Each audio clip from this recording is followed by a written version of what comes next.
Bonsoir, bonsoir à tous, à toutes. Bienvenue à la Cité du Vin. Nous sommes très heureux ce soir de vous présenter cette table ronde autour de l'Afrique du Sud en partenariat avec Wines of South Africa. Donc nous sommes ensemble pour environ 2 heures et nous avons l'immense plaisir ce soir d'accueillir un joli plateau d'invités féminine, essentiellement. Naritia Ricom, qui est directrice générale et vice-présidente d'Advini Afrique du Sud. Candice Hunt, qui est donc responsable communication et export chez Klein Constantia. Et nous avons aussi le plaisir de recevoir en visioconférence depuis l'Afrique du Sud Rosa Kruger, qui est conseillère viticole et fondatrice du Old Vine Project. Cette rencontre est animée par Dominique Hutin, qui est donc journaliste et conférencier. Donc vous aurez environ 1 heure de table ronde. Et à l'issue de la table ronde, vous pourrez poser vos questions. On fera circuler un micro parmi vous.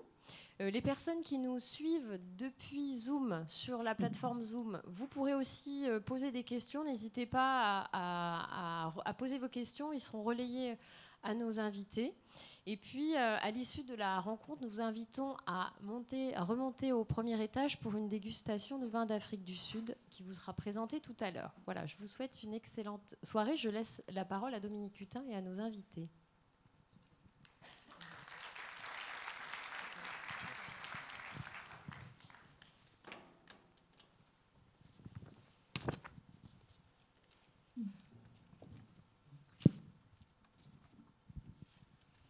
Voilà. L'Afrique du Sud, le nouvel Eldorado des vignerons, avec un point d'interrogation à la fin. Donc nous verrons si ce point d'interrogation se doit d'être remplacé par un point d'exclamation, peut-être. Nous le verrons à la fin de la soirée. On va jouer ce soir à saut de continent. Est-ce qu'il y a peut-être des Sud-Africaines, ou des Sud-Africains d'ailleurs, pourquoi pas, tiens, dans la salle? Il y a des bras qui se lèvent, voilà, la diaspora, bravo. Très bien. Alors, en attendant, permettez-moi de commencer cette soirée par la fin. Je vais emprunter une citation qui a été relevée par une de nos invitées. Oui, c'est vous. Sans la beauté, le monde ne pourrait exister. Voilà le fil rouge de cette invitation au voyage. Et on va porter un regard vers le présent du vignoble d'Afrique du Sud et peut-être même son futur, d'ailleurs, on le verra. Et pour faire tout ça, ça nécessite forcément de regarder dans le rétroviseur pour comprendre un petit peu ce vignoble sud-africain que l'on dépeint souvent comme étant le plus ancien du Nouveau Monde. Alors pour ce faire, Mélanie, qui nous a précédés, a commencé à présenter, à poser le décor. Nous avons 3 témoins, donc il faudra peut-être inventer le féminin pour témoin. Ça nous change un petit peu des plateaux où on n'a que des messieurs avec des cravates bleues, 100% testostérone. C'est un petit peu différent ce soir. Et c'est très bien, voilà. Donc Narieta qui est juste à côté de moi, on l'a dit, vous êtes directrice d'Advini. Si je commence à détailler votre CV, je pense qu'on va consommer tout le temps de la soirée, donc on va aller directement au plus court. Et vous êtes à ce point polyvalente que vous allez suppléer mes travers de langage. Peut-être que certains termes mériteraient d'être prononcés de la bonne manière. On y viendra tout à l'heure, vous verrez, la surprise.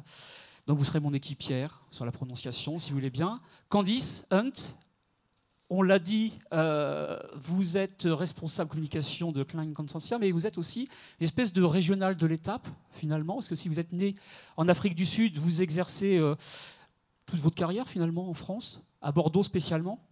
Je ne dis pas de bêtises, avec des domaines très réputés comme Klein Constantia spécialement, qui est emblématique. C'est un des domaines évidemment les plus connus des Français qui normalement ne sont pas spécialement réputés être très curieux de ce qui se passe sur la planète vin.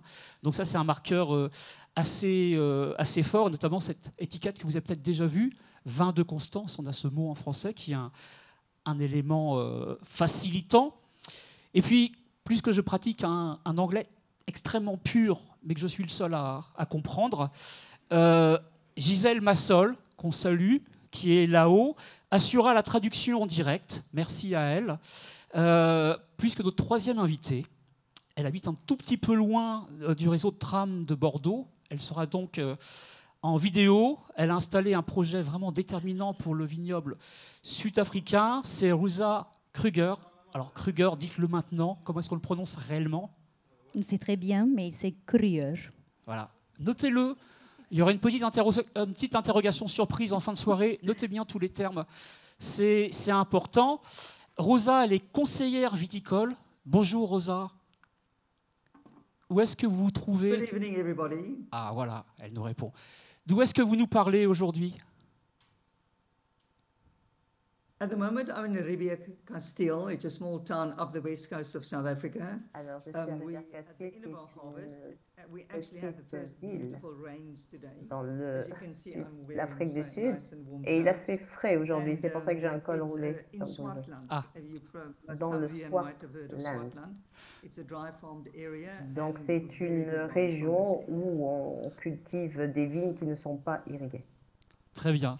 Oui, alors, contrairement à ce qu'on pourrait penser, même s'il y a un petit décalage de température, il n'y a pas de décalage horaire avec l'Afrique du Sud.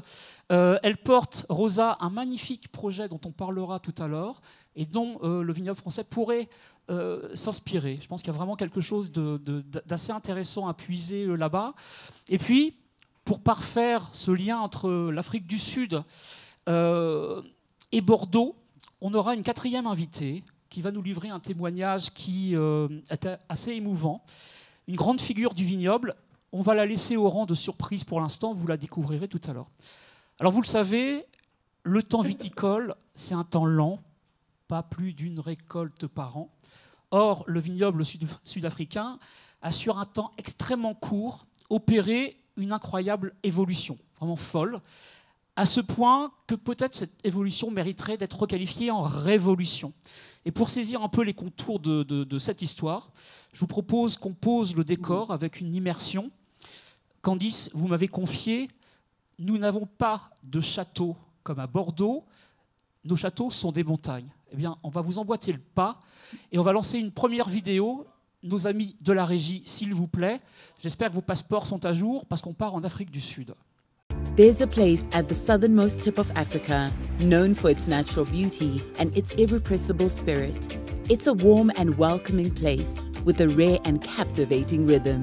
It's alive with diversity. Wild oceans meet, unique landscapes merge, contrasting climates blend, and diverse cultures unite and work this unique terroir to create truly unforgettable wines.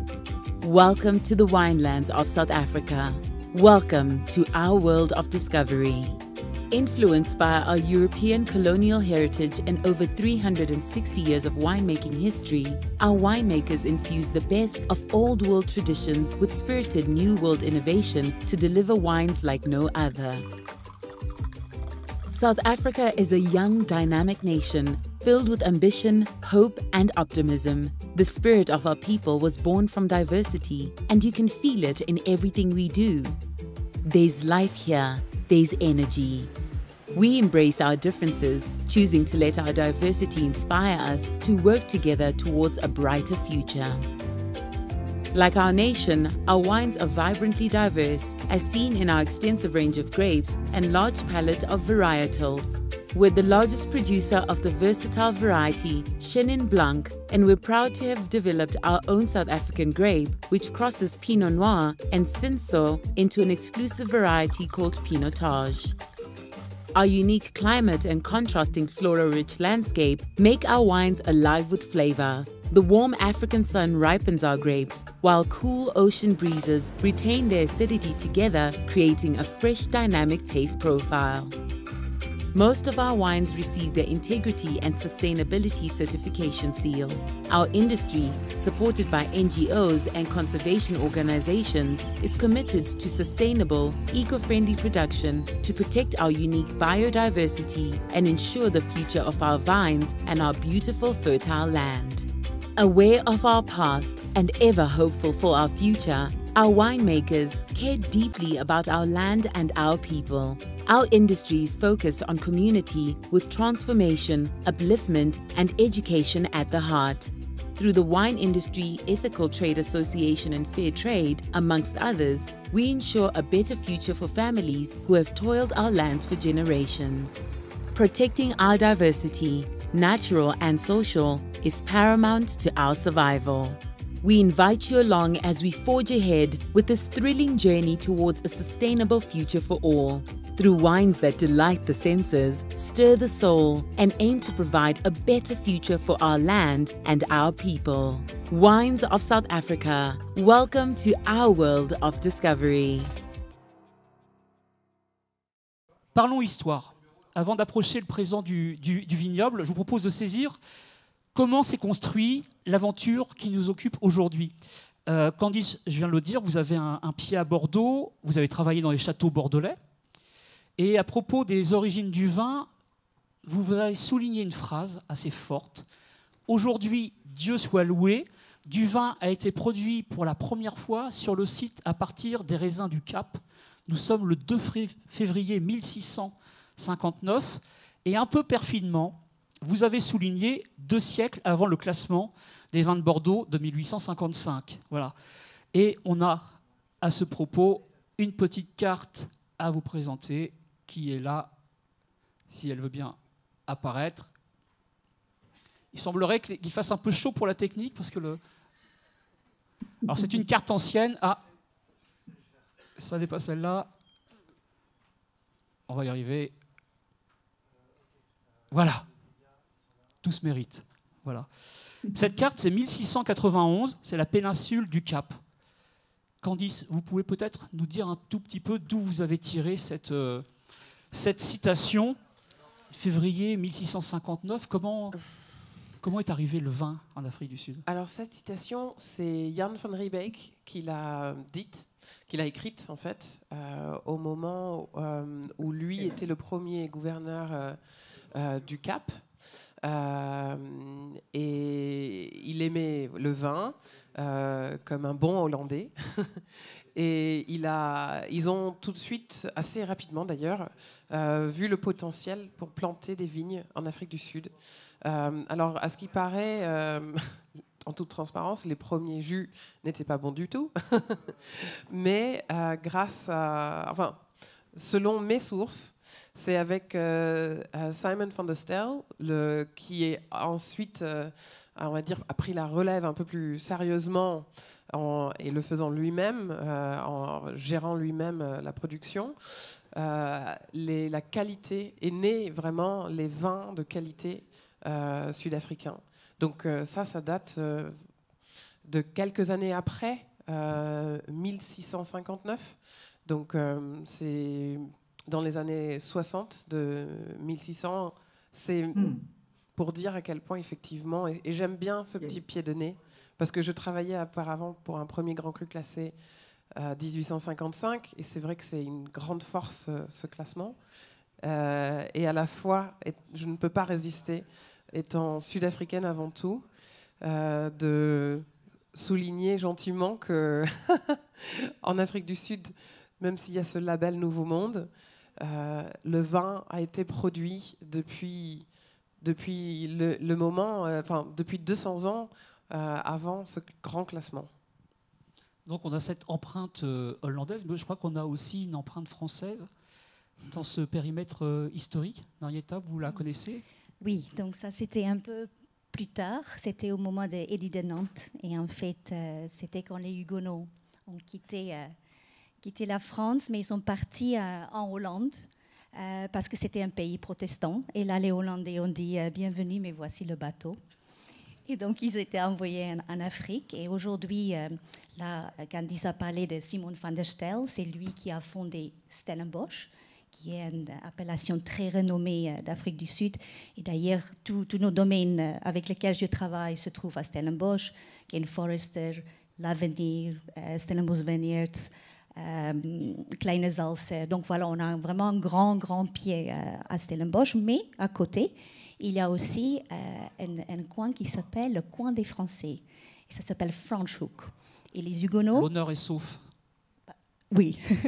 Et en fait, Franschhoek, quand on traduit ça, c'est le coin des Français. Et les Français, ils se sont installés là. Mais ils venaient avec un peu de senso dans la poche et aussi que les Sud-Africains appelaient Hermitage. Je ne sais pas pourquoi, mais j'ai une petite idée.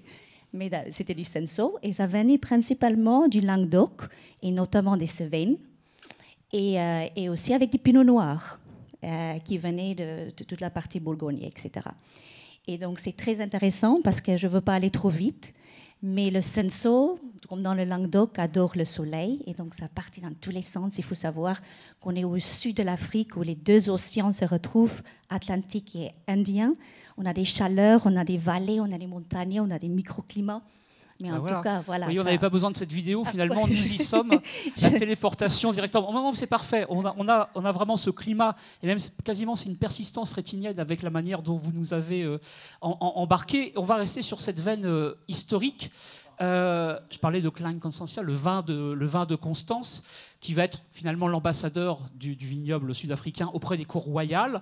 Et puis on va trouver aussi de nombreuses citations dans la littérature, dans la poésie, Baudelaire, Charles Dickens, etc., etc.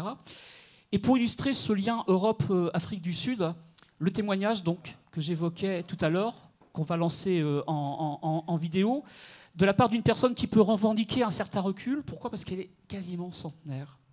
Je crois qu'elle fête ses 100 ans cette année. C'est May Eliane de Lanquessin. Peut-être que vous la connaissez par ailleurs. C'est une figure bordelaise. Elle est intimement liée aux destinées de Château Pichon, Longueville, comtesse de la Lande, grand cru classé de Pauillac, mais aussi, et là peut-être que vous les connaissez en Afrique du Sud, Glenelly Estate. On est toujours à Stellenbosch. Est-ce qu'on peut envoyer peut-être cette vidéo avec ce témoignage ? Bonsoir à chacune et à chacun d'entre vous. Je suis très heureuse de partager avec vous cette soirée sur le thème Vin d'Afrique du Sud, nouvel Eldorado des vignerons, où je suis en ce moment à l'occasion des vendanges 2025, extraordinairement belles. Je suis aussi à la veille de célébrer mon centenaire 1925-2025. Rester jeune, physiquement et intellectuellement, n'est certes pas facile. Mais l'un de mes secrets est d'avoir grandi dans une famille de viticulteurs bordelais dès mon plus jeune âge, ayant une santé fragile. Mes parents me donnaient un biscuit trempé dans un doigt de vin rouge ou une pêche arrosée de sucre et de vin. Le vin étant considéré comme tonifiant, à condition, bien entendu, d'être accompagné de fruits ou de sucre. Ces vins étaient du Ciron, du Palmer, du Cru-Caillou ou encore du Pichon-la-Lande, vignobles, tous gérés par mon père Édouard Miaille et son frère oncle Louis. Il y a 20 ans maintenant que j'ai décidé de planter le vignoble de Glenelly à Stellenbosch en Afrique du Sud. Familiarisé avec l'ouvrage d'André Julien écrit en 1822 sur la topographie des meilleurs vignobles du monde, je savais que les terroirs y étaient exceptionnels et que les conditions climatiques idéales pour la viticulture. Un climat méditerranéen, tempéré par la fraîcheur de l'Atlantique Sud, donne toutes les conditions favorables à une belle maturité du raisin. Par ailleurs, la dimension sociale et humaine m'ont aussi poussé à investir dans ce pays, participer à la renaissance et à l'économie en créant des emplois, en établissant une école sur le domaine pour les enfants de nos employés, afin de les accompagner dans leurs études. À Glenelly, nous cultivons du chardonnay pour les vins blancs et les mêmes cépages qu'à Bordeaux pour les vins rouges. Nous produisions aussi bien des vins de monocépage que des vins d'assemblage. Les vignes sont plantées sur des coteaux qui sont principalement constitués de granit décomposé et qui remontent à plus de 250 millions d'années. L'altitude et l'orientation des pentes vers l'océan apportent une certaine fraîcheur qui se traduit par une longue maturation des raisins et de belles acidités naturelles.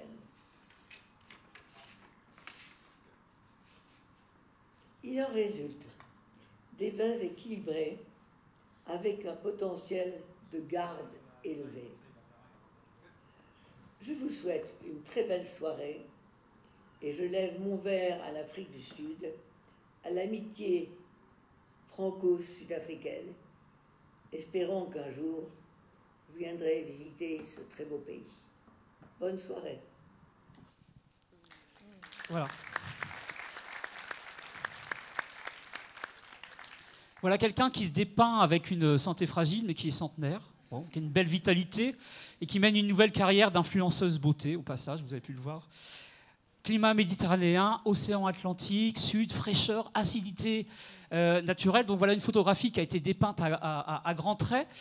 Entrons un petit peu dans le détail. On pourrait avoir un 5e invité, très symbolique, une espèce de marqueur d'avant-après de cette viticulture sud-africaine, c'est Nelson Mandela. Narieta, lorsqu'on a discuté au téléphone, vous avez évoqué une part de la philosophie sud-africaine, je vais le dire moi en français, je suis parce que nous sommes. Et vous pouvez nous le dire peut-être vous en afrikaner ou... Oui, c'est la philosophie Ubuntu. On dit Ubuntu. Voilà. Et en fait, c'est comme vous avez dit, I am because we are. Et en fait, ça explique tout à fait, on va dire, le ADN des Sud-Africains, parce qu'ils ont compris qu'on a besoin des uns et des autres, voilà, et de travailler ensemble pour aller quelque part. Et je crois vraiment que c'est une des raisons aussi pour qu'on voit un joli ressort ou vraiment des jolies évolutions et vraiment un travail avec beaucoup de techniques. Mais justement, on entend dans cette notion-là ce besoin naturel de faire nombre. On situe chronologiquement cette question autour de l'apartheid. C'est vraiment un visage historique parce qu'on a, avant l'apartheid, 84 000 hectares à peu près, pour 100 000 à Bordeaux à peu près. Et on a, après l'apartheid et encore aujourd'hui, 84 000 hectares. Donc c'est à peu près identique à 1994. Oui. Ça veut dire que si le virage ne s'est pas opéré sur la question de la quantité, c'est qu'il s'est opéré forcément sur la question de la qualité. Oui, donc le progrès, je pense qu'une des raisons pour lesquelles il y a tant de progrès sur la qualité, c'est parce qu'on travaille ensemble. Et dans cet esprit de Ubuntu, c'est-à-dire que toutes les appellations, toutes les vitivini, tous les experts, tout le monde partage et échange en Afrique du Sud. C'est impressionnant. C'est même parfois un peu bizarre si on regarde ça de l'extérieur. Et aussi, on partage énormément avec la France aussi, notamment sur le Chenin avec la Loire, etc. Donc, il y a plein d'exemples. Mais donc, oui, c'est un moment après apartheid, quand le monde s'est ouvert. C'est vrai, on a travaillé la qualité et pas forcément la quantité. Et aujourd'hui, on exporte à peu près 40% de ce qu'on a produit. On exporte à l'export, mais les 60% du reste en Afrique du Sud. Avant, c'était quand même 100% qui restait en Afrique du Sud. Oui, l'autoconsommation. Alors, pour autant, on ne peut pas dire que la place du vin d'Afrique du Sud en France soit tout à fait formidable. Alors, peut-être que c'est lié aussi à la richesse du panorama des vins français. Évidemment, c'est difficile pour des vins étrangers de se frayer un chemin. C'est un tout petit marché, l'Afrique du Sud, en France. Pour autant, vous avez souligné qu'il y avait une vraie curiosité, notamment au niveau de l'univers de la restauration, de la sommellerie. Quelle est la clé? C'est la spécificité des vins? Donc, l'Afrique du Sud représente moins de 2%. En fait, c'est même pas l'Afrique du Sud, c'est les vins étrangers représentent moins de 2% de la consommation en France. Donc, c'est petit. Et vous savez qu'à Bordeaux, les vins étrangers, c'est ceux de Bourgogne. Mais aussi, il a des très jolis vins. Moi, je vois plus des vins sud-africains à Bordeaux qu'ailleurs, en France. Je vois à Paris, je vois à Bordeaux, je vois sur la Côte d'Azur et autour des Alpes. Mais tout ça pour vous dire, donc ça reste petit, mais on ne vous en veut pas parce que vous avez tellement de belles choses en France et il y a tellement de choses à découvrir que c'est tout à fait normal. Mais si on a une petite place à prendre, ce sera notamment avec un cépage qui s'appelle, une variété nuque, qui s'appelle pinotage. Alors, ce pinotage, on peut peut-être prendre une demi-seconde pour expliquer d'où il est issu. Oui, parce que je suis allée un peu trop vite tout à l'heure. Donc, le pinotage, en fait, ses parents c'est des Cinsault, c'est des Cinsault et des Pinots noirs. Parce que, comme j'ai expliqué tout à l'heure, le Cinsault, il aime le soleil, donc très vigoureux, beaucoup de volume, etc. Mais un peu trop pour le climat et la température en Afrique du Sud. Et le pinot noir un peu trop fragile. Il n'arrivait pas complètement dans ce climat à Franschhoek non plus. Et donc, beaucoup plus tard, il y a un professeur Perrault, qui a créé, en fait, on ne dit même pas c'est un hybride, parce que c'est totalement une nouvelle plante qui a été créée, avec les meilleures caractéristiques, les deux, de Cinsault et Pinot Noir, pour faire quelque chose qui était plus résistant et plus adapté à notre climat et notre terroir. Et aujourd'hui, le pinotage, on peut le planter un peu ailleurs, dans le monde entier, mais c'est vrai qu'il est fait pour l'Afrique du Sud, et c'est là où il pousse vraiment et où il peut vraiment s'exprimer. Et donc le vecteur pour entrer en France et sur d'autres marchés, c'est ce caractère spécifique, plus peut-être, puisqu'on a parlé de qualité, un versant premium sur la manière de présenter les vins, de les défendre. Totalement. Donc, premium, terroir pour qu'il l'expression de ces cépages qui étaient longtemps cachés parce que par la façon dont on travaillait les cépages en Afrique du Sud. C'est-à-dire, dans le passé, on travaillait peut-être avec trop de bois, on travaillait très dur aussi avec les raisins. Et il faut savoir, le pinotage, c'est un petit raisin avec une peau très épaisse. Donc, il y a beaucoup de tanins et en fait, il faut vraiment un peu de douceur, qui n'est pas la caractéristique première des Sud-Africains. Donc, aujourd'hui, on trouve qu'il y a vraiment ce travail en Afrique du Sud sur toutes les cépages, de comprendre leurs caractéristiques naturelles, le terroir et comment on peut travailler ces différents cépages et pour vraiment avoir une expression de notre terroir et notre pays et après apporter ça dans le monde entier. Donc, il n'a pas que le pinotage, il a des très jolis cabernets, sauvignons, etc. aussi. D'ailleurs, c'est la première vigne plantée en Afrique du Sud, ça reste des cabernets sauvignons. Par contre, l'Afrique du Sud est quand même très, très, très vers les blancs. Beaucoup de chardonnay, beaucoup de sauvignon blanc. On va revenir dessus parce qu'on va ouvrir un grand chapitre sur les cépages, notamment avec Rosa qui fait preuve d'une très grande patience. Nous arrivons. Je voudrais juste qu'on finisse d'épuiser cet aspect mutation. Comment est-ce que le vignoble a changé ? Il y avait notamment une structure de filière assez particulière avec un fort mouvement coopératif. Il y avait les KWV notamment, cette structure. Tout ça, ça a explosé ou on trouve encore des traces de ces structures ? Ça s'est explosé, mais c'est-à-dire que pendant longtemps, KWV, c'était un peu notre structure qui tenait pas simplement la qualité, mais aussi le volume et aussi les prix sur les marchés. C'est-à-dire c'était déterminé, c'était comme une grande cave coopérative. Et après, à la fin d'apartheid, mais le monde s'est ouvert. Nous, on a eu beaucoup d'échanges, nos winemakers, avec d'autres pays producteurs. Et en fait, ça s'est explosé, mais pas dans un sens négatif. C'était la naissance des producteurs, des grandes familles, un peu plus petits, peut-être un peu plus premium, et qui fait qu'aujourd'hui, c'est très éclaté. C'est-à-dire qu'il n'y a pas un monopole des grands. Il y a vraiment la place pour tout le monde. Alors, ce qu'on ne soupçonne peut-être pas, c'est qu'il y a au final assez peu d'opérateurs sur l'ensemble du vignoble en regard de ce qu'on connaît en France. Oui, je pense qu'on n'est même pas 2000 opérateurs. Je pense que c'est même pas la taille du Languedoc en producteur. Donc oui, ça reste petit. Ah ben justement, Candice, je vous vois acquiescer et après on va rejoindre Rosa en Afrique du Sud. Est-ce qu'on a une petite idée de la... Parce que je sais qu'il y a beaucoup de préjugés sur les vins sud-africains. On a une idée un peu fausse, voire totalement méconnue. On a une petite idée de la perception des vins d'Afrique du Sud en France ? Ou pas du tout ? Ou est-ce que ça reste un terrain qui est complètement en friche ? De ce que je peux constater, c'est un pays pas du tout bien connu. On pense effectivement, quand on pense à l'Afrique du Sud, on pense rapidement chaleur. Donc on va penser à des vins, on va dire, confits, sans délicatesse, et c'est pas du tout le cas. En fait, effectivement, on l'a un petit peu évoqué, quand on voit la carte ici, on a un terroir assez incroyable, parce qu'on a des éléments, on a déjà 2 océans, qui entourent le vignoble sud-africain. Donc on a l'influence de l'Atlantique et de l'océan Indien. Donc ces 2 courants chauds et froids.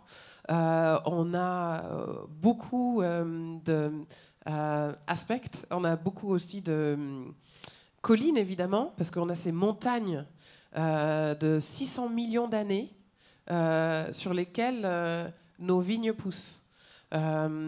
Notamment à Klein Constantia, on est vraiment le granit décomposé dont parlait Maëliane de Lanquesant, on le voit parce que il est juste là, parce qu'on est en flanc de montagne, cette montagne qui est cette range de montagne de Table Mountain, qui est un peu la mascotte du Cap, et en fait, ce qui est assez étonnant, c'est que quand on voit ici les différentes appellations sud-africaines, on peut croire qu'il y a quelque chose de similaire, mais en fait, on conduit 2 heures et on change complètement de climat pour faire le vin.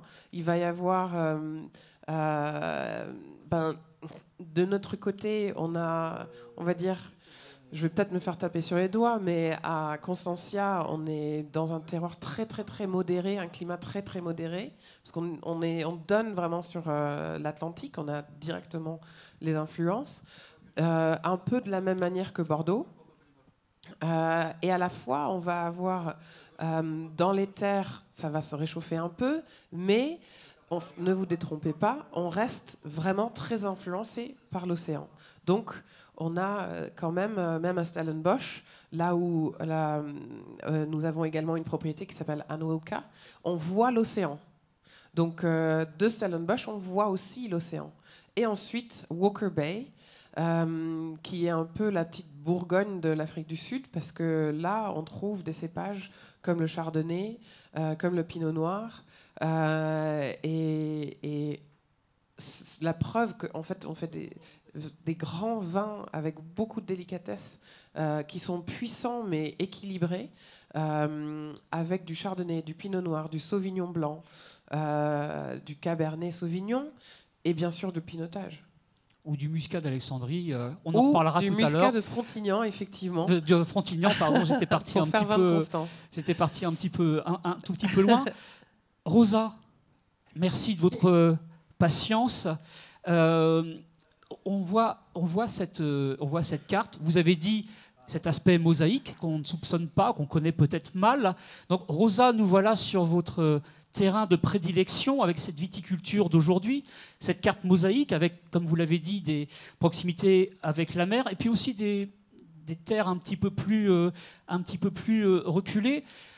Nous parlerons tout à l'heure, Rosa, avec vous, du réchauffement climatique. Vous avez beaucoup de choses à nous dire sur ce terrain-là et aussi du projet vraiment passionnant que vous menez. Mais il y a quelque chose qui m'a saisi lorsque nous avons échangé par email avant de nous rencontrer ce soir. Vous m'avez parlé des progrès de la viticulture, la manière dont on avait adapté le matériel végétal pour une approche qualitative, mais d'une manière assez radicale. Vous avez utilisé un terme, vous avez dit « nous avons fait le ménage ». Est-ce que vous pouvez nous éclairer sur cet aspect ?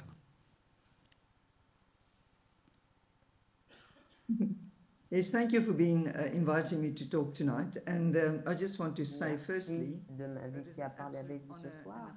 Alors c'est un immense honneur pour moi. Alors merci. Alors j'ai un immense respect pour cette dame et je lui souhaite un heureux 100e anniversaire. Et merci aussi à sa contribution à l'industrie du vin sud-africain. Oui, alors qu'est-ce que nous avons changé en Afrique du Sud? L'Afrique du Sud, nous avions ce système de coopérative avec des grands producteurs. Et après la libération du président Mandela, sa libération était un grand jour. Et de là, tout a changé. Les personnes ont commencé à produire des vins à partir de terroirs, de toutes petites parcelles, avec souvent des vignes très anciennes et dans des lieux parfois qui n'avaient pas été exploités, parfois un peu étranges, et ces vins-là étaient souvent vendus comme des vins en vrac. Par exemple, le Chenin, le Semillon et ces vins. Donc, la première chose qui a changé a été la découverte de ces parcelles de vieilles vignes et des terroirs et des sites qui n'étaient pas utilisés. Ensuite, effectivement, on avait également des problèmes, tels que le virus du cournouet, les cochenilles, l'environnement viral.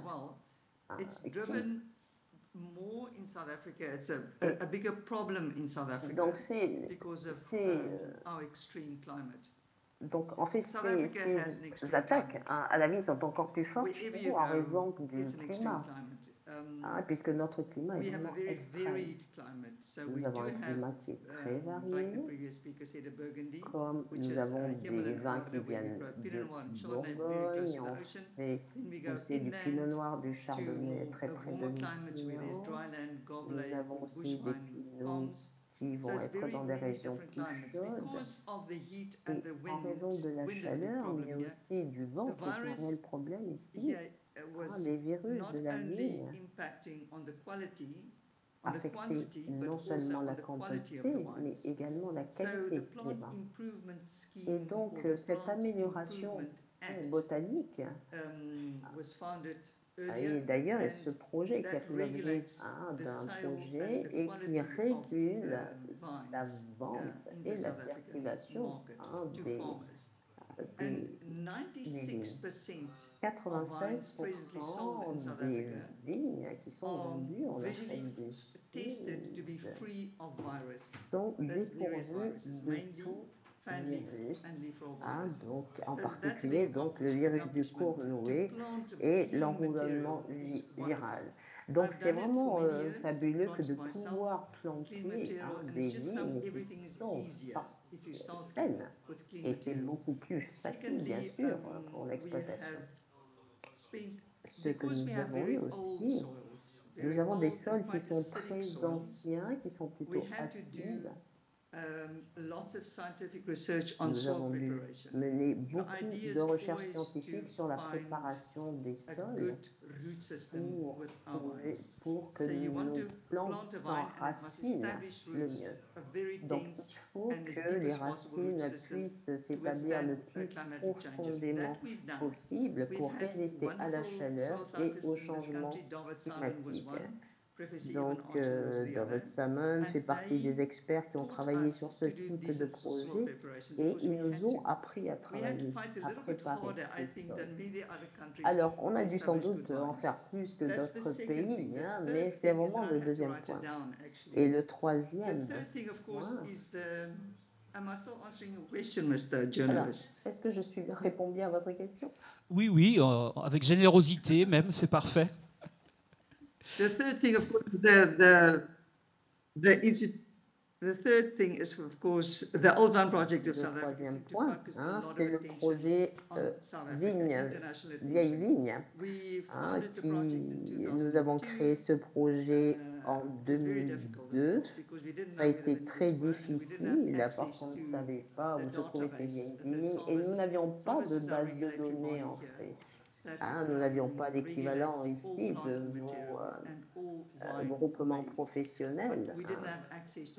Et alors, en fait, nous n'avions pas accès à ces bases de données et donc nous avons dû contacter tous les vignerons et c'est comme ça que nous avons créé ce projet pour créer une nouvelle catégorie de vin pour l'Afrique du Sud.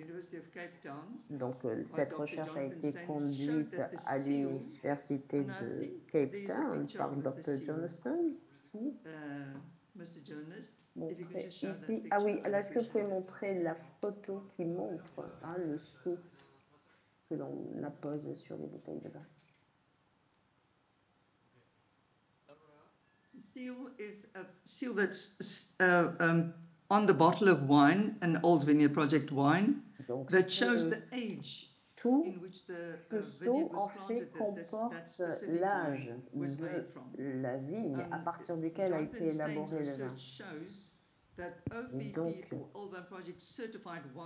Donc les vins qui sont certifiés comme vins de ce projet vieille vigne sont perçus comme des vins de qualité supérieure. Et donc, bien sûr, les vins connaissent un grand sujet. Nous avons maintenant 140 exploitations qui participent au projet. Et en plus, les personnes savent qu'ils peuvent vérifier l'âge de la vigne. Et donc, c'est essentiel. Nous avons également une photo de ce sceau, si vous la retrouvez. On devrait, voilà. Mais si j'appuie beaucoup sur ce bouton qui se refuse à nous, voilà. On le verra peut-être juste après. En tout cas, ils sont enregistrés. On les a vus tout à l'heure. Là, la réponse. Attends, il est normalement après.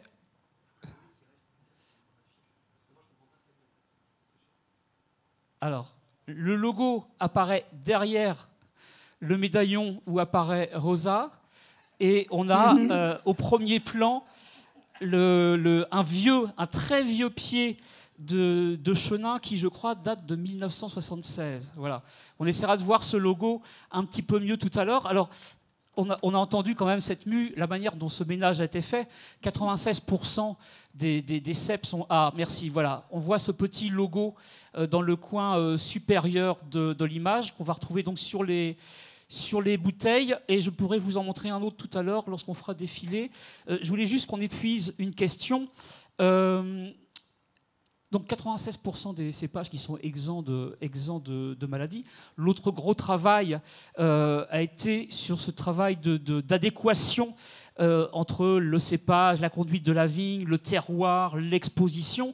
Et à ce titre-là, on a un champion de l'adaptabilité qu'on connaît bien ici, en tout cas en France, pas forcément à Bordeaux, c'est le chenin, le cépage que vous avez cité spontanément. Est-ce que le chenin, Rosa, vous paraît avoir un relief particulier pour épouser ce qui nous est proposé en ce moment, à savoir le réchauffement climatique?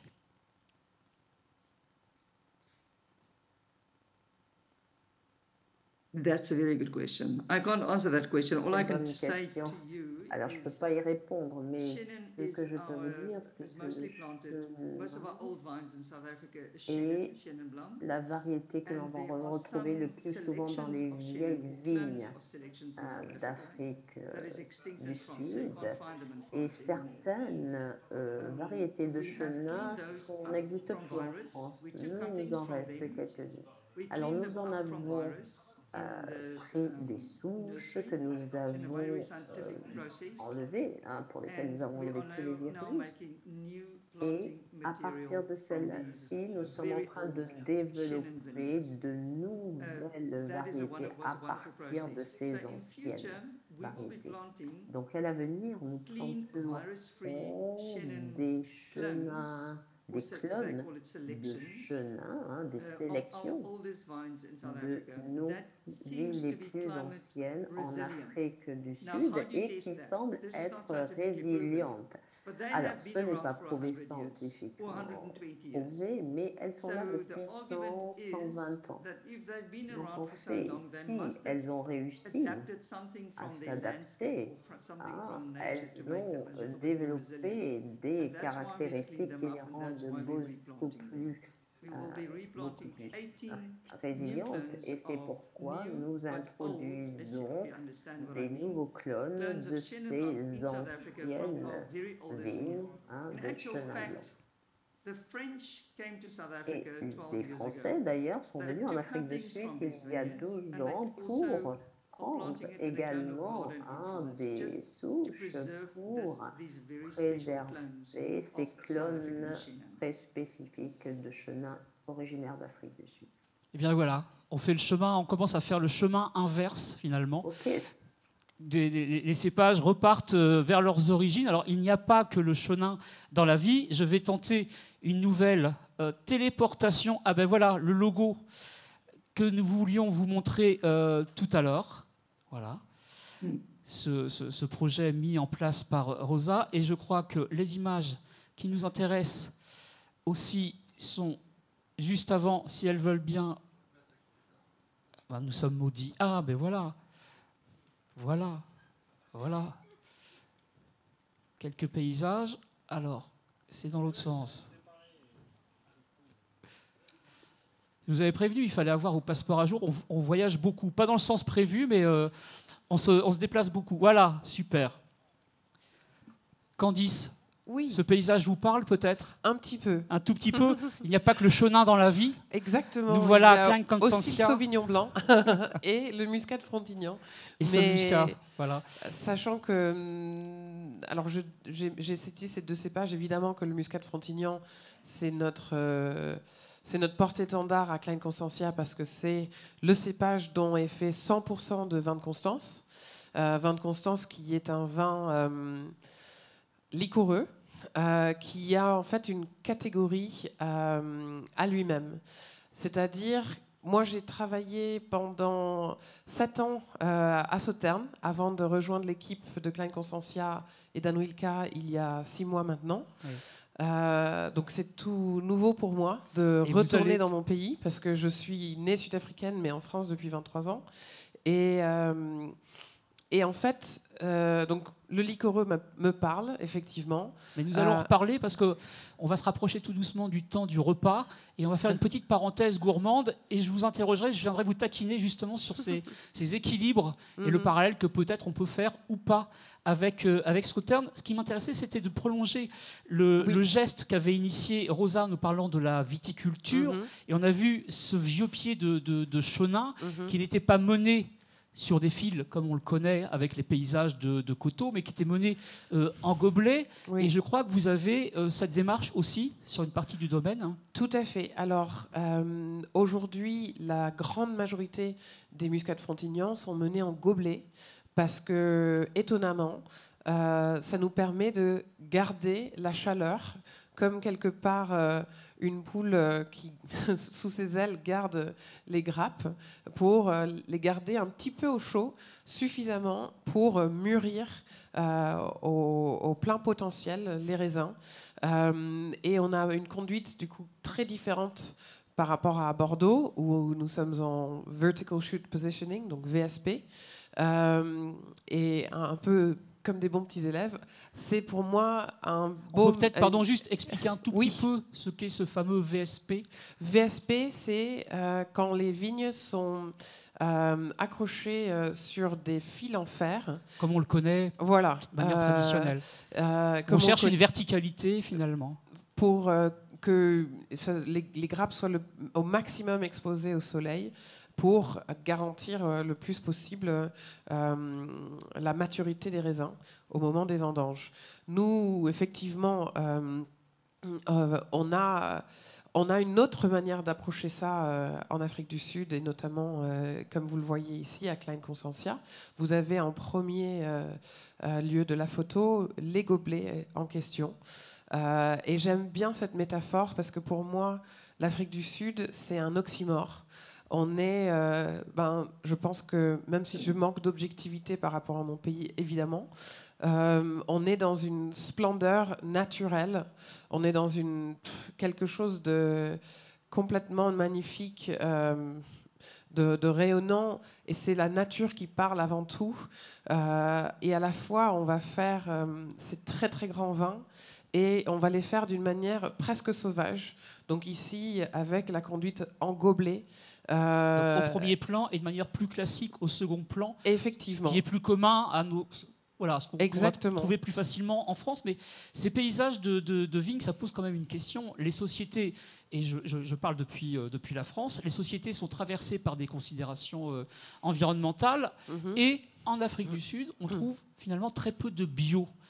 Et vous avez donné une résonance particulière à cette question-là. Alors effectivement, l'histoire sud-africaine fait que le pays a été coupé du monde pendant un long moment. Et quelque part, ça a aussi fait en sorte que le conventionnel en Afrique du Sud s'est beaucoup moins développé qu'en France ou en Europe. Et donc, notre priorité, en tout cas à Klein Constantia, c'est avant tout de parler de la biodiversité.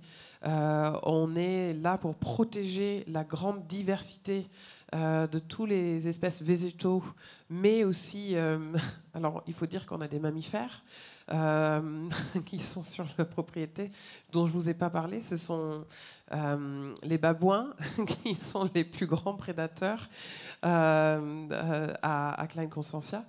Mais comme vous le voyez dans cette photo aussi, on est en flanc de parcs naturels. Donc on bénéficie aussi de cette biodiversité très riche qui est à proximité, mais qui est aussi à l'intérieur de la propriété, car sur les plus de 140 hectares plantés, nous avons un peu plus de 60 hectares que nous cultivons. Le reste est de la forêt et sauvage. Et en toute transparence, il y a des parcelles que tout simplement ne pourront pas être plantées de par le côté rocheux, mais aussi parce qu'on souhaite conserver cette nature au sein de la propriété. Donc cette parenthèse d'apartheid, finalement, vous aura tenu au loin des attitudes un peu productivistes, des phytosanitaires, etc. Mais la terminaison nerveuse de ce travail de la vigne, c'est la vinification en cave. Neretja, tout à l'heure, vous avez commencé à l'évoquer. On a une évolution sur les méthodes de vinification. Vous l'avez dit, on a peut-être privilégié le fruité, là où avant, on avait des attitudes un peu plus boisées, plus appuyées, etc. Ça veut dire aussi que techniquement, on a réfléchi différemment ? Oui, parce qu'on appelle Afrique du Sud un nouveau monde, mais c'est un nouveau monde par son technique, c'est-à-dire des investissements récents par des acteurs en Afrique du Sud, mais aussi internationaux, notamment Advini, qui est un très gros opérateur en France, qui a ces très jolies propriétés en France, mais maintenant aussi en Afrique du Sud, qui investit en Afrique du Sud depuis 15 ans et continue à le faire. Donc quand il a cet investissement de l'extérieur, mais aussi à l'intérieur, ça veut dire que techniquement, nos caves et nos outils sont très, très au point. Ça, c'est la première chose. Est-ce que c'est quelque chose qu'on peut tenir de manière plus générale sur les autres exploitations ? Mais c'est pour ça, j'utilise Advini, Afrique du Sud comme exemple, mais c'est vraiment généraliste. C'est-à-dire, il y a cette technique. Donc, we are New World, parce que techniquement, on est très à point dans notre vinification, nos outils, etc. Les échanges avec le monde, parce que les winemakers sont très ouverts. Donc, il y a énormément de voyages et échanges. On comprend des techniques, on revient. Voilà, il y a une ouverture d'esprit. En même temps, il y a cette recherche pour comprendre son terroir depuis 30 ans maintenant, vraiment. Et qui, pour planter pour bien connaître son terroir, pour planter le bon variétal, etc., comprendre son microclimat, il a un grand travail. Et avec ça aussi, beaucoup d'innovation, parce qu'on utilise vraiment, là, on travaille beaucoup avec l'université à Bordeaux, mais aussi à Montpellier, l'université de Stellenbosch, avec tous les outils pour vraiment bien choisir comment on utilise le sol, pour bien trouver l'expression unique, mais aussi la pureté des fruits. C'est-à-dire, on travaille pour montrer la caractéristique naturelle du raisin, c'est-à-dire pour qu'il ne soit pas masqué. Et aujourd'hui, c'est ça que je trouve très, très intéressant. Ça veut dire et que notamment avec le chenin blanc. Désolée, je reviens Oui, sur le chenin blanc parce que c'est une variété qui est très versatile. C'est très divers.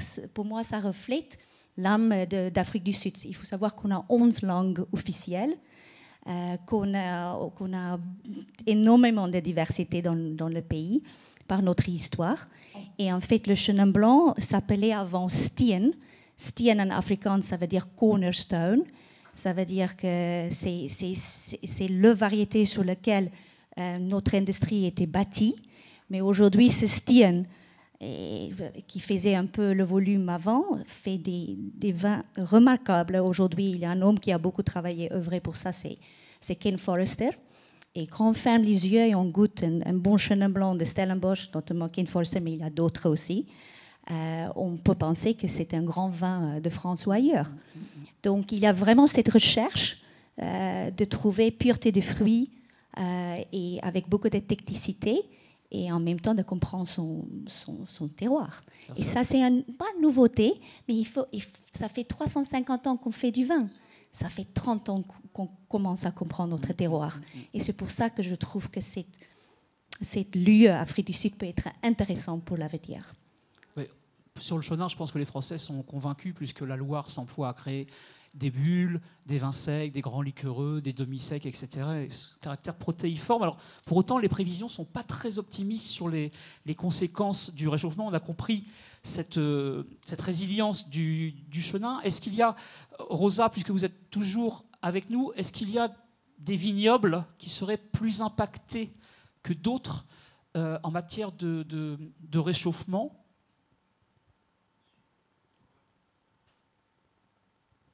Yes, we're not sure exactly how it's going to happen. Alors, nous ne sommes pas vraiment certains de ce qui va se passer.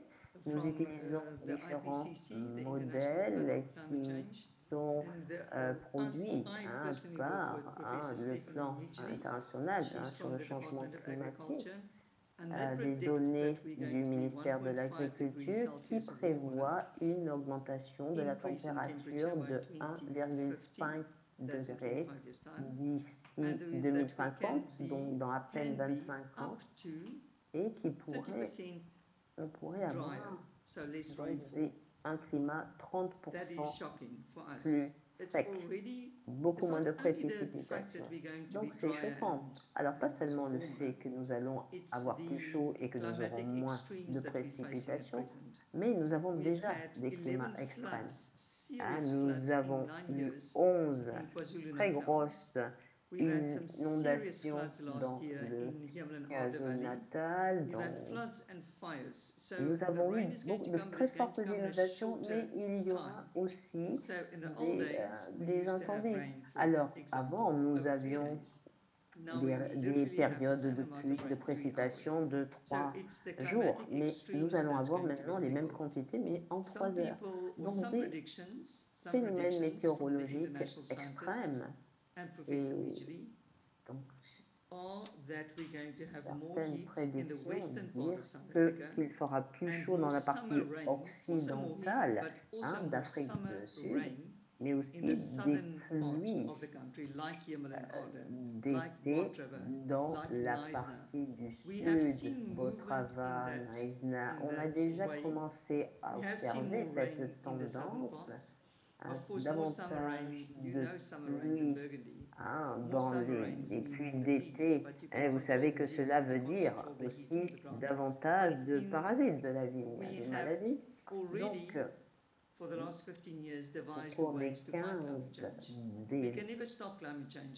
depuis 15 ans, nous réfléchissons aux solutions pour essayer d'y faire face.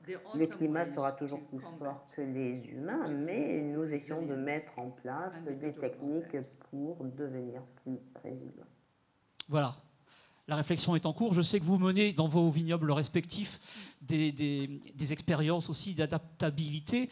La finalité, parce qu'à un moment, le vin, on le sait, c'est d'être bu, mais il faut qu'au préalable, il soit acheté. Alors on a compris notamment qu'avec ce projet de vieille vigne mené par Rosa, cela contribuait à changer l'image sociale du vin.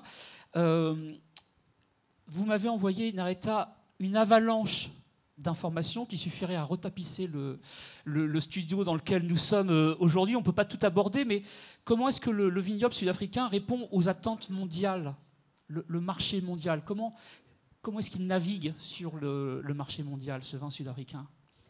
Vous voulez dire quelle est notre présence aujourd'hui? Oui, et sa plasticité, sa manière de répondre aux attentes. Déjà, on exporte naturellement énormément de blanc, et ça tombe bien, parce que c'est une catégorie qui ne cesse pas de croître mondialement. Donc, énormément de Sauvignon blanc, Chenin blanc. Et d'ailleurs, on replante Sauvignon blanc et Chenin blanc. On est sur cette vague pour nourrir le marché.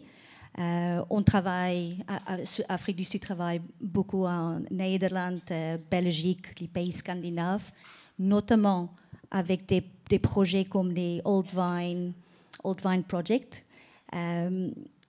Tous nos vignobles sont certifiés WITA, IPW, Regenerative Biodiversity. C'est vraiment des certifications. Donc le consommateur et même nos clients en général sont rassurés de la provenance, de la traçabilité et surtout de la conduite. Et ça, c'est incroyable, parce que quand je passe du temps sur les pays scandinaves, j'ai plus besoin de défendre notre position sur l'humain ou ce qu'on fait pour la population en Afrique du Sud et comment on conduit nos vignobles. Donc ça veut dire que c'est reconnu. Le seul problème, c'est que le rapport qualité-prix des vins sud-africains reste un frein. Trop bien. Et en fait, c'est bien, parce que comme ça, on ouvre les marchés, parce qu'on est compétitif. Mais en même temps, c'est un frein. Parce que ça veut dire que le consommateur n'est pas encore prêt à payer plus pour un vin sud-africain ou un vin de Stellenbosch ou d'une jolie appellation. Et ça, c'est un travail qu'on doit faire. Et la clé de compréhension, quel que soit le pays, la clé de compréhension, c'est quand même par ces passages-là que nous sommes passés depuis tout à l'heure, c'est le cépage, qui a quand même rythmé beaucoup de la manière de décrire ce vignoble sud-africain. Et quand dit justement, vous m'avez dit, on a des cépages européens, mais on a une âme africaine, ce qui peut sous-entendre que le vin se vive autrement que chez nous. C'est vrai que nous, Français, on pense qu'on est un peu le centre du monde. On a inventé, d'ailleurs, on a inventé le vin, on a inventé le monde, on a inventé les femmes, on a inventé l'amour, on a inventé le football, on a inventé la planète Mars, on a tout inventé. Et le rugby. Et le rugby. Et là, je pense qu'il y a un petit piège, je ne vais pas répondre. Il y a quand même quelque chose qu'on n'a pas du tout inventé et pour lequel on accuse un vrai grand retard par rapport à l'Afrique du Sud, c'est l'œnotourisme. Là, il y a une vraie marque culturelle, cette approche qu'ont les Sud-Africains. Oui. Alors, il y a peut-être, moi je pense que ça vient aussi que les Sud-Africains, on est au bout d'un continent, on est loin. Quand on a une chance, on n'en a pas toujours deux. Donc c'est des personnes, c'est une culture déterminée, très travailleur. À la fois effectivement Ubuntu dans notre histoire, dans nos gènes, on a ce côté où en fait on est très naturellement très chaleureux entre nous. On ouvre nos maisons facilement aux amis de nos amis. On peut rencontrer quelqu'un à un match de rugby et dire mais viens, je fais un braai, je fais un barbecue chez moi après. Alors, le braai, c'est le barbecue traditionnel sud-africain. Et bref, tout ça pour dire que c'est effectivement dans notre culture de recevoir et d'être chaleureux, de vivre, de célébrer. C'est un peu plus fort que ça, quand même. On parle de 40% des chiffres d'affaires qui sont portés sur le no-tourisme pour les exploitations. Effectivement. Et il y a ce côté chaleur, mais professionnalisme sud-africain, qui fait qu'on ne fait pas les choses à moitié. Alors, vraiment, ce n'est pas ma fierté natale qui dit ça. googlez l'onotourisme sud-africain, vous allez tout de suite voir, ce sont des magnifiques structures, extrêmement bien tenues, avec des équipes extrêmement bien formées, très chaleureuses, très flexibles, qui s'adaptent aux visiteurs, qui ouvrent leurs portes grand et qui font vivre des moments... On devine les Français qui sont en train de s'enfoncer dans leur siège là. et quelque part, on a l'Afrique du Sud, alors le vin est quelque chose qui souvent est un peu intimidant, surtout pour les personnes qui sont pas en train de boire du vin tous les jours, qui n'ont pas fait des études là-dedans, qui ne sont pas des professionnels, bref. Mais en Afrique du Sud, il y a vraiment cet oxymore à nouveau de... Quand on fait les choses, on les fait bien, on va jusqu'au bout. Et à la fois, on est relax. En fait, c'est c'est une fausse détente, c'est-à-dire qu'on est des perfectionnistes avec le sourire. Et donc, il y a effectivement cet onotourisme qui vraiment marque les esprits. C'est-à-dire que le mot tourisme, j'ai l'impression, peut dépasser le mot eno, c'est-à-dire qu'on a des offres de restauration qui sont intégrées, c'est-à-dire qu'on peut vivre la visite d'une exploitation comme une expérience entière, profiter du restaurant, éventuellement sans aimer le vin spécialement. Effectivement, donc on en a parlé durant notre échange, c'est en Afrique, nous, on a à Klein Constantia, on a un restaurant, le bistrot, et on voit qu'il y a plein de monde qui vient déjeuner, prendre un repas au bistrot et qui ne fait pas la dégustation de vin et vice-versa. Donc évidemment, on aimerait bien qu'il y ait plus d'aller-retour, mais c'est quand même une belle illustration de on vient vivre la propriété. Encore une fois, on n'a pas de château, mais nos montagnes sont nos châteaux. Il y a un plaisir incroyable à venir dans ces paysages fantastiques et de s'en imprégner. Et je crois volontiers que 40% de chiffre d'affaires est généré par l'onotourisme parce que on va vraiment dans ces paysages pour aussi se restaurer les yeux et le palais. Donc on boit avec les yeux en Afrique du Sud, mais gardez des forces parce que je pense que tout le monde va débarquer bientôt et dans les restaurants et dans les exploitations. Alors j'en profite pour dire que venez nombreux et surtout à partir d'octobre parce qu'on est en train de refaire notre offre touristique au complet à Klein Constantia. On a un nouveau CEO, Pascal Azin, qui fait pas les choses à moitié et qui a une très belle expérience, qui sait aussi recevoir et voilà, on sera très heureux de vous accueillir. Nous serons au rendez-vous. Narita, vous vouliez ajouter quelque chose? Je voulais dire que c'était très attirant, c'est-à-dire c'est une destination. Le Cap était aussi était nommé Gastronomic Capital of the World l'année dernière. Donc ça veut dire qu'il y a quand même un grand mouvement autour du vin, mais ça reste toujours au service du vin et la viticulture. Et ça c'est très important parce que il y a deux branches. Onotourisme, souvent ça c'est ensemble, mais ça veut dire que ça ne sert à rien si le vin n'est pas bon. Donc d'abord, on travaille énormément la qualité de nos vins, notre offre, experience, destination, tout ça. Mais le onotourisme, c'est par notre nature, mais c'est vraiment au service de notre vin, notre histoire, notre héritage. Ça fait 350 ans qu'on fait du vin, donc, mais voilà. Nous voilà avec plusieurs sources d'inspiration. Le projet de Rosa, puisque peut-être le savez-vous, mais il y a eu une tentative pour légiférer autour du terme vieille vigne en France, qui n'a jamais abouti. Sur ce terrain-là, il y a peut-être quelque chose à mener. Le no-tourisme aussi, je pense que vous êtes un laboratoire affirmé et bien éprouvé qui pourrait inspirer. Comme on s'approche du repas, de la dégustation, etc., peut-être une petite touche gourmande que vous aviez commencé à initier tout à l'heure. Vous avez travaillé à Bordeaux, on va finir par épuiser ce lien Bordeaux et Afrique du Sud. On sait que les vins de Sauternes peinent, un peu comme tous leurs cousins qui sont appuyés sur le sucre, à trouver leur public de temps en temps. Qu'est-ce qui distinguerait le vin de Klein Constantia des équilibres des vins de Sauternes, de Cadillac, et de tous leurs cousins? La grande différence entre vin de Constance et qui fait cette catégorie à part entière pour ce vin, c'est que nous ne cultivons pas le botrytis. Parfois, il apparaît dans le vignoble, mais il est écarté immédiatement.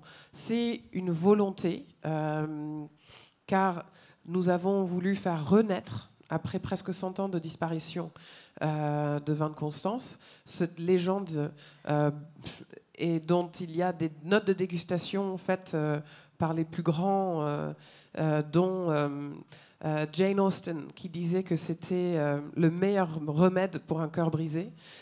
C'est peut-être d'ailleurs pour ça que Napoléon en consommait l'équivalent d'une bouteille tous les jours à Sainte-Hélène. Vous avez des sacrés agents en images quand même. et Baudelaire disait préférer vin de Constance à l'opium, quand même. La reine d'Angleterre a servi vin de Constance aussi durant son grand dîner de Jubilee. Et puis, pour n'en nommer encore que quelques-uns de dans tout ça, c'est Louis XVI et Marie-Antoinette. Quand ils ont fait l'inventaire de la cave, il y avait plus de bouteilles de vin de Constance que de bouteilles de Bourgogne. Ça leur a pas beaucoup porté chance, faut noter. Non. Et on se demande à quel moment ils ont fait l'inventaire. Bref, la bouteille a également été offerte à George Washington. Tout ça, ce ne sont pas des légendes urbaines. Ce sont des choses qui sont écrites. C'est ça qui est... C'est richement documenté dans la littérature, oui, effectivement. Ça a su naviguer au fil des siècles. Oui. Alors, on va vous rendre quasiment à la vie normale dans quelques instants. Juste un tout petit tour de table en 1 minute, comme ça, une intuition, une actualité, un coup de cœur, un coup de gueule. Et pour vous aussi, Rosa, si vous pouvez nous donner en 1 petite minute une intuition, un coup de cœur, un coup de gueule. Marietta, vous voulez commencer peut-être ? Si vous avez... Ou pas, si vous avez une voiture à vendre, c'est le moment de le dire. Non, peut-être juste... une actualité. Une actualité. Non, peut-être juste sur quelque chose que Rosa a dit, parce que le thème aussi ce soir, c'était climate change et comment faire face à ça. Donc, j'ai discuté l'autre jour avec les vignerons dans le Loir qui disaient qu'ils travaillent le chenin blanc dans le Loir et nous en Afrique du Sud. L'Afrique du Sud est 4 fois plus chaud que leur climat. Eux, ils sont 2 fois plus secs que le nôtre, qu'aujourd'hui, leur climat ressemble un peu au climat de Bordeaux, mais qui regardent énormément ce qui se fait en Afrique du Sud et comment faire face à ça, parce que ça leur donne aussi une indication de combien ce type de cépage, et ça peut être d'autres. Nous, on travaille beaucoup avec le chenin, c'est pour ça que j'utilise ça comme exemple. Mais si on travaille comme ça ensemble et on échange des informations, on peut aussi savoir qu'est-ce qui peut nous arriver et on peut prendre des leçons ou des travaux d'autres pays pour peut-être mieux appréhender et faire face à quelque chose qui va nous arriver plus tard en Europe. Wow. Et c'est ça que je trouve joli. Et encore une fois, ça montre les échanges, les liens entre la France et l'Afrique du Sud, et on ne vous en veut pas du tout si vous consommez pas énormément d'Afrique du Sud. Merci d'être venus nombreux ce soir, qu'il y a cet intérêt. On est très touchés et on est très fiers d'être au Cité du Vin qui est magnifique, et Bordeaux, c'est juste extraordinaire. Voilà. Merci pour vous avez pour tous votre demandé accueil. L'asile politique en Afrique du Sud et peut-être même la nationalité dans les jours qui viennent. Candice, vous voulez rajouter quelque chose à ce que vous disiez? Alors, et on finira avec Rosa, qui, regardez, est déjà en train... On vous a vu. Well done. On vous a vu. Cheers. Alors, effectivement, un coup de gueule qui me vient très spontanément, c'est cette perception de qualité qui est... En fait, moi, je dénonce les buveurs d'étiquettes. J'ai longtemps bataillé. À Bordeaux, c'est courageux. J'ai longtemps bataillé pour dire à quel point le Sauterne que je représentais, qui est Château-Guiraud, était tout aussi incroyable que son voisin d'en face. Littéralement, on traverse la rue, on est chez Ikem.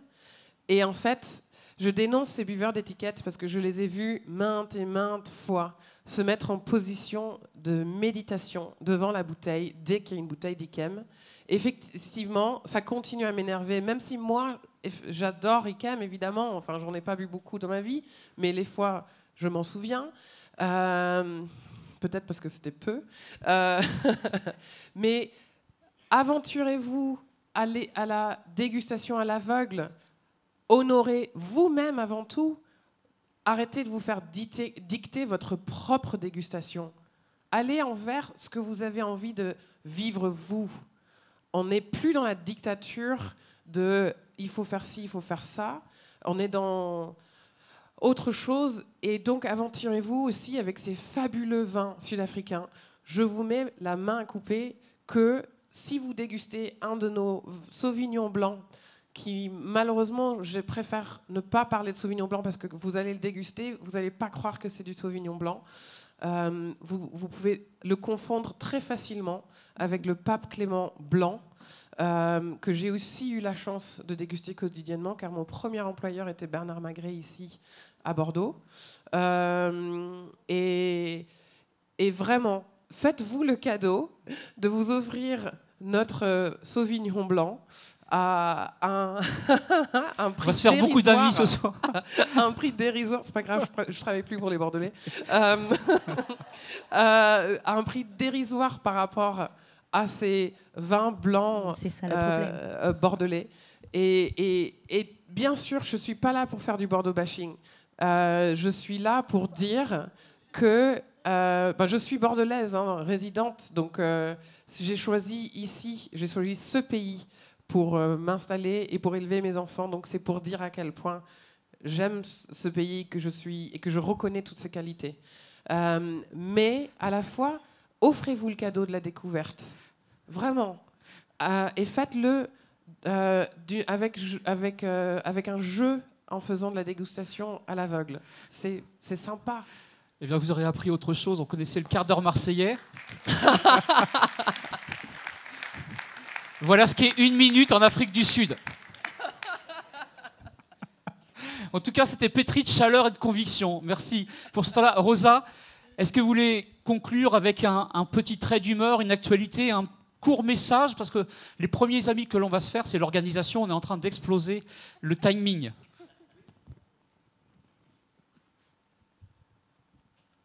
All I can say is watch the space. We have discovered new terroirs in South Africa. Je dirais, regardez ce qui se passe sur le terrain. Nous avons découvert de nouveaux terroirs. Malheureusement, on n'a pas pu montrer mes diapositives parce qu'il y en avait une qui montrait en fait des vignobles sous la neige au bord de la mer. Donc venez et découvrez l'Afrique du Sud sur place. Merci et bonne soirée à tous. Et à votre santé. Voilà, j'espère que cette téléportation au fil de plusieurs basculements viticoles et culturels aussi, on l'a saisi, sociétaux même, aura pris des allures de joli voyage et d'envie de répondre aux invitations de nos invités. Alors je vous rassure, vous n'allez pas que boire nos paroles, puisqu'on va vous donner un petit rendez-vous, comme vous l'a expliqué Mélanie tout à l'heure. Et on va se rejoindre, je crois qu'il faut que vous m'aidiez pour le lieu de...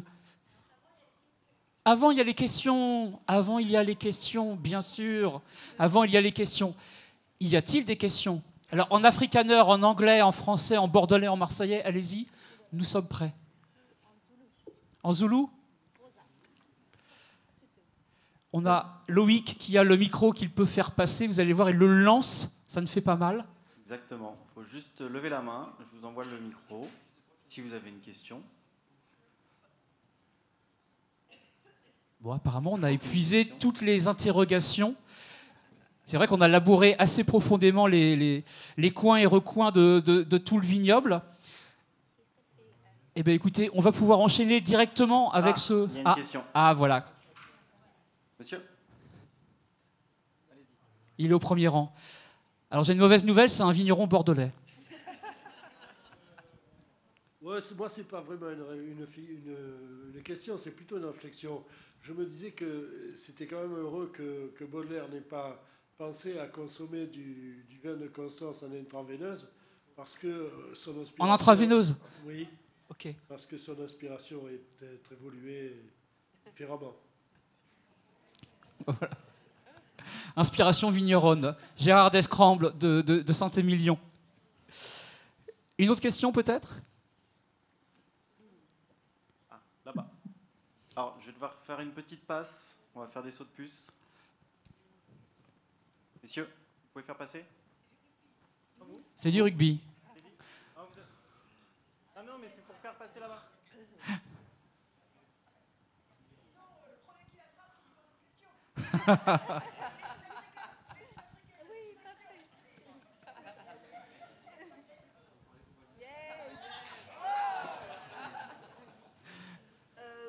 Bon, c'était pas très discret.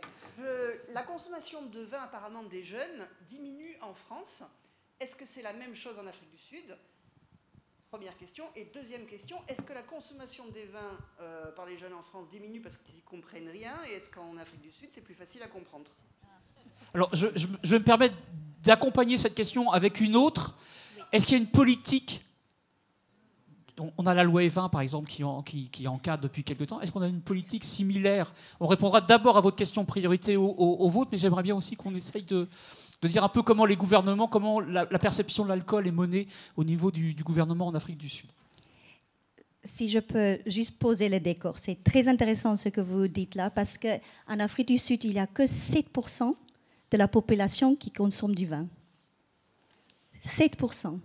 Et on est 64 millions en Afrique du Sud. Donc vous voyez, on a encore des parts de marché à prendre dans notre propre pays. Si demain, on arrive de vraiment convaincre les jeunes et d'autres, je veux dire, c'est même pas des classes sociales, on est 11 langues officielles, différentes tribes, comment on dit ça?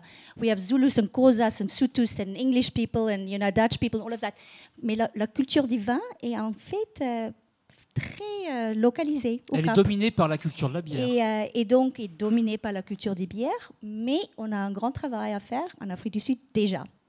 Donc, ce n'est même pas une question est-ce que les jeunes consomment du vin, c'est est-ce que les gens consomment du vin tout court en Afrique du Sud. Donc, ça, c'est la première chose. Si on vend plus en Afrique du Sud, on n'aura pas de vin pour vendre ailleurs. Vous avez vu les hectares et tout ce qu'on produit, ça reste stable depuis très longtemps. Donc, ça veut dire qu'on ne produit pas plus. Donc, juste pour cette petite histoire-là, c'est qu'avant de penser, les Sud-Africains boivent énormément de bière, mais aussi des cidres. Il y a vraiment une vraie tendance pour light alcohol, fizzy drinks. Et c'est pour ça que cette catégorie augmente aussi en Afrique du Sud. Mais ça, on voit mondialement. Mais il y a la part pour le vin et encore peu exploité en Afrique du Sud. Donc on est en retard, c'est ça que je veux vous dire par rapport à votre question. Ça, c'est juste pour la partie Afrique du Sud. Et est-ce qu'il y a une politique d'État en direction de la consommation? Déjà, on peut faire des publicités pour le vin. C'est ça que vous voulez dire? C'est un parallèle avec la loi E20. Oui, ça va main à main avec on peut parler du vin, c'est pas quelque chose de méchant, je sais pas comment vous avez décidé ça en France, mais on peut parler du vin, du vignoble, de la culture. On peut mélanger du sport et le vin. C'est pas nocif. D'ailleurs, chez nous, à l'Avenir ou à Adveni South Africa, on est grand sponsor des Springboks pour le rugby. Et en fait, on voit nos bouteilles partout. Je pense que ça peut pas se faire en France. Je sais pas. Alors, on a un rapport à l'alcool qui a été... la société entière en France a revu totalement son rapport à l'alcool. L'alcool a été un rite de passage, d'intégration au groupe. Aujourd'hui, c'est plutôt le gendarme qui va réguler notre rapport à l'alcool, au vin en général. Là, je crois que depuis les années 60, le vin paysan est mort, le vin ouvrier est mort, et avec eux, le vin de table a été envoyé par le fond. Et on a une déconsommation où... ces vins de labeur, ces vins reconstituants, ces vins qui rendent fort, ont disparu du paysage, où ils ont été remplacés par du vin de culture, du vin d'appellation d'origine contrôlée, du vin de RTT. Donc vraiment, on a des lignes qui ont bougé sur ce terrain-là. C'est une autre question. Est-ce qu'il y a justement d'autres questions? Non, je pense que vous avez soit... Ah, si, le micro est à côté de vous, bravo. Je profite du micro. Bonsoir. Est-ce que les taxes qui sont prévues par notre ami Donald Trump vont impacter les vins sud-africains? Est-ce que je peux aller? Il faut savoir que 7% de volume et 4% de valeur des vins sud-africains sont exportés aux États-Unis aujourd'hui. Donc c'est peu, si on compare avec Angleterre qui prend 30% de notre volume. Donc ça ne veut pas dire que c'est pas, comment dire, que ça nous impacte pas. Ça c'est pas vrai, ça nous impacte. Mais ça aurait pu être pire, c'est-à-dire que pour une raison qui est un autre discours et une autre discussion, on n'a pas très bien développé comme catégorie vin sud-africain aux États-Unis. Ça fait 30 ans qu'on travaille avec la marque Ken Forrester aux États-Unis et on fait 5,000 cases après 30 ans. Vous voyez, donc il avait déjà un problème de comment pénétrer ce marché. Maintenant, il y a certains domaines en Afrique du Sud et je pense surtout... il y a certains domaines qui travaillent très très bien aux États-Unis et eux, ils vont être très impactés parce qu'il faut savoir qu'on a pris une taxe de 30% sur les vins. Donc, pas du tout tendre sur l'Afrique du Sud, notre friend Donald. Et voilà. Mais maintenant, il faut qu'on trouve des solutions. Et c'est ça qu'on va faire parce on sait que ça ne va pas s'améliorer, nous, en Afrique du Sud. Donc déjà, on essaie de trouver des solutions. Candice a déjà c'est pas le premier challenge de l'Afrique du Sud. And when the going gets tough, the tough get going. Et ça, c'est vraiment sud-africain. Ça, c'est très sud-africain. C'est-à-dire, donne-nous des problèmes, on va trouver des solutions. Mais je vous dis quand même que ça va être compliqué de trouver un bouteille aux États-Unis. Par contre, par rapport à la France, on a moindre de problèmes, hein, parce que pour la France et l'Europe, ça représente... Oui, 20, but I mean, vous faites énormément de champagne, vous exportez énormément de vos vins. Je n'ai pas les chiffres en tête, mais ça, c'est une vraie problématique. D'autres questions, peut-être? Une dernière avant la dégustation? Oui, vous attrapez? Ah, je suis ici, à droite. Merci. Je vais parler en anglais. My question is for Rosa. Alors, j'ai une question pour Rosa. Yeah, please speak louder in the microphone. Okay. I really admire your project so much, and Alors, I wanted to just ask you if you could speak a little bit also to the element of social sustainability. We've spoken a lot about environmental sustainability and also economic, but I'm just curious, especially with South Africa's unique history, if you could speak a bit to how the Old Vine Project also might be impacting social sustainability for wineries and the areas in which vines are being grown. La durabilité sociale du secteur viticole. Had a focus on my heart. Mais là, vous me touchez droit au cœur parce que vous parlez à quelqu'un qui travaille beaucoup sur les questions sociales. Malheureusement, nous avons très peu d'écoles en Afrique du Sud qui forment les personnes dans le secteur agricole. Donc moi, depuis 20 ans, je travaille dans la formation dans le secteur agricole, en viticulture.